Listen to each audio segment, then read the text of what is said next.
영상에서 들리는 이 소리는 빗소리가 맞아요. 제가 비가 많이 오는 동네 살거든요. 놀라지 마세요. 구독, 좋아요. 프라미스에서 예외 처리를 하는 방법에 대해서 알아보겠습니다. 프라미스를 리턴하는 함수를 하나 만들게요. 그래서 이 함수의 이름은 wait고요. 이 wait는 프라미스를 하나를 리턴해요. 이 프라미스의 executor에서 하는 일은 주어진 second만큼 시간 뒤에 뭔가를 하는 일이에요.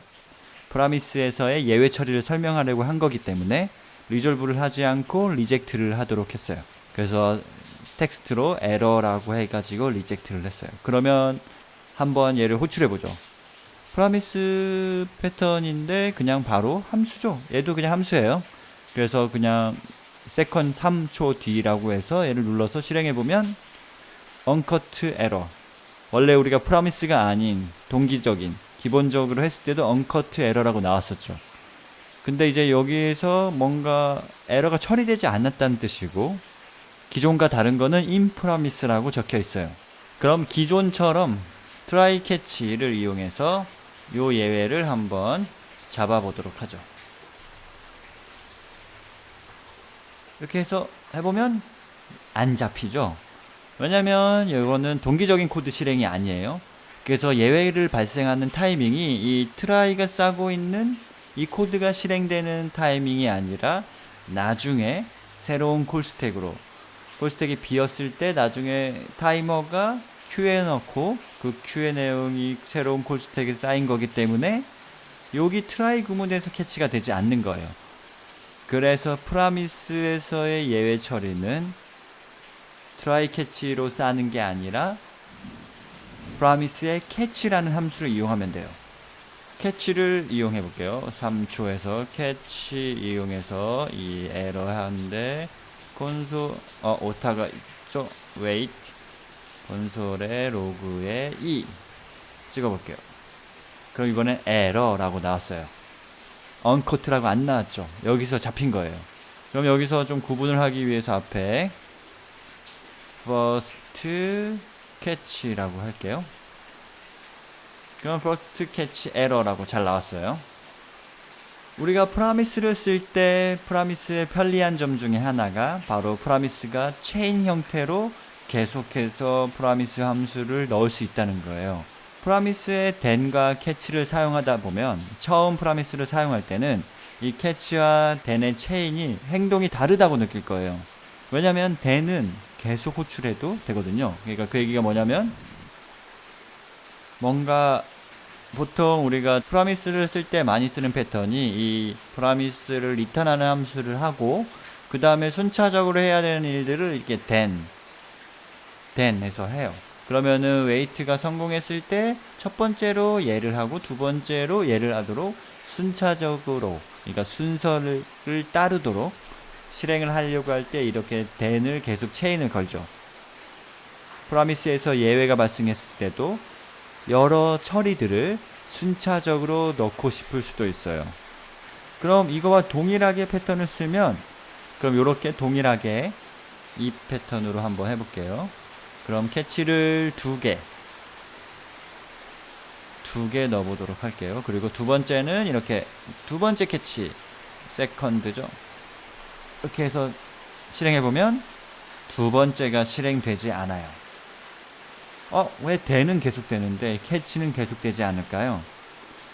그냥 캐치니까 안 되나 보다, 이렇게 생각하면은 조금 잘못 이해할 수가 있어요.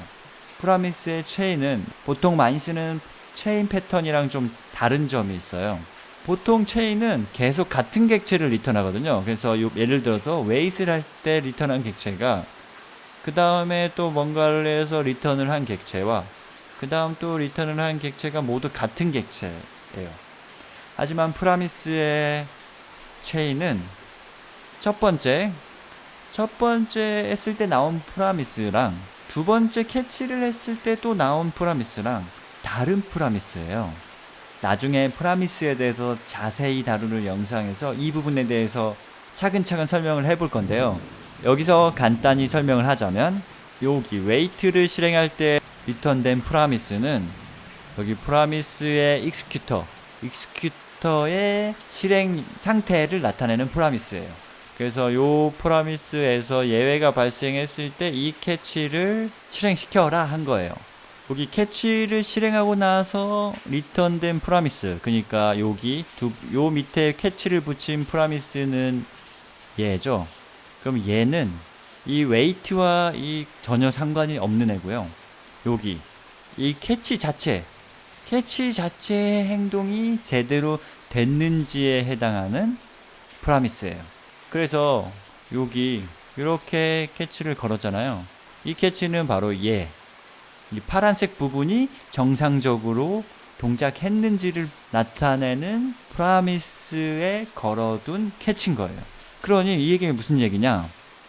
이 처음에 이 초록색 이 웨이트에서 예외가 발생했으니까 그 웨이트에서의 프로미스, 이 초록색 프로미스에 걸어둔 캐치가 정상적으로 작동했죠. 정상적으로 작동했기 때문에 예외가 발생하지 않았어요. 그러니까 콘솔 로그 찍어라 한 거잖아요. 예외가 발생한 게 아니에요. 요 부분에서는 예외가 발생한 게 아니니까 그 다음에 캐치가 호출되지 않는 거예요.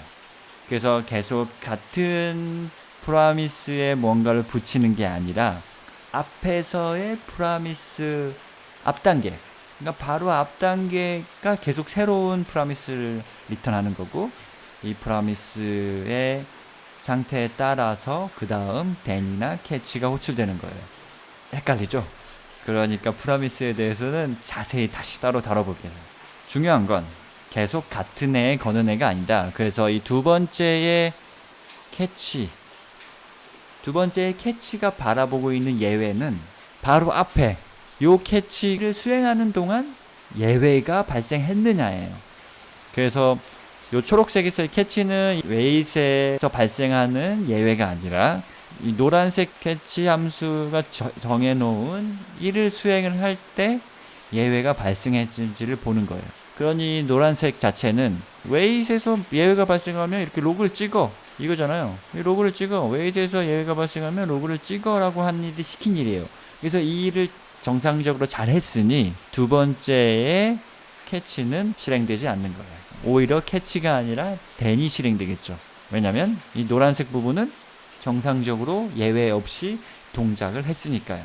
그럼 이 상황에서 예외를 발생했을 때 계속 뒤에 연결해 놓은 캐치를 하고 싶다면 이 캐치에서 할 일을 다 하고 스로우를 하는 거예요. 이 얘 자체를 스로우를 하면 이렇게 두 개가 순차적으로 실행이 돼요. 여기서 스로우를 한다는 거는 일단 내가 잡아서 처리할 거 처리하고 뒤로 던지는 거예요. 왜냐면 뒤에서 유해 처리를 해야 될 일이 있는 경우죠. 여러분은 지금 코뚜종과 함께하고 있습니다. 자, 그럼 이 방법 말고 한 가지가 더 있어요. 캐치를 하는 또 다른 방법이 있는데 바로 then을 이용하는 방법이에요. then을 이용할 때 대부분 여기 보세요. then을 보면은 unfulfilled랑 unrejected 두 가지 파라미터를 넘길 수 있대요. 그래서 unfulfilled는 우리가 흔히 아는 then에서 어떤 걸 성공했을 때, 완료했을 때 실행하라고 하는 함수고요. 그래서 콘솔 로그 done 해가지고 뭔가 성공했을 때 하는 거고요. 근데 여기서 바로 종료하지 않고 두 번째 파라미터로 또 다른 함수를 넘길 수 있는데 얘가 onRejected예요. 그래서 여기서는 catch인데 first catch인데 in then에서 한 거니까 이렇게 적어보면 then에 있는 on error handler에서 한 거죠. 여기서도 당연히 이 뒷부분 catch는 발생하지 않아요. 그 이유는 동일하죠. 이 캐치가 바라보는 해야 될 일, 프로미스는 그거잖아요. 해야 될 일들을 했을 때 성공했냐 실패했냐. 이 실패는 일종의 예외인 거고요. 그럼 여기에서 이 캐치가 바라보는 예외는 뭐냐면 바로 요 앞에 then에게 주어진 일이 정상적으로 동작했는지를 보고, 만약에 then이에게 주어진 일을 수행하는 도중에 예외가 발생했을 때 캐치가 되는 거죠. 그러니 웨이트 3에서 리젝트가 났지만 결국에 then이 할 일은 요 두 번째 에러에서 한 일을 한 거잖아요. 그러니 그 뒤에 이루어지는 캐치가 발생하지 않죠. 왜냐하면 할 일을 정상적으로 했으니까요. 프라미스에 대해서 심층적이라는 표현이 좀 진부하지만 완전 정보? 어쨌든 완전히 이해할 수 있도록 설명을 해볼 테니까요. 그 새로운 영상을 놓치고 싶지 않으시다면 구독, 알림 설정 아시죠? 그럼 오늘도 즐거운 코딩 하세요.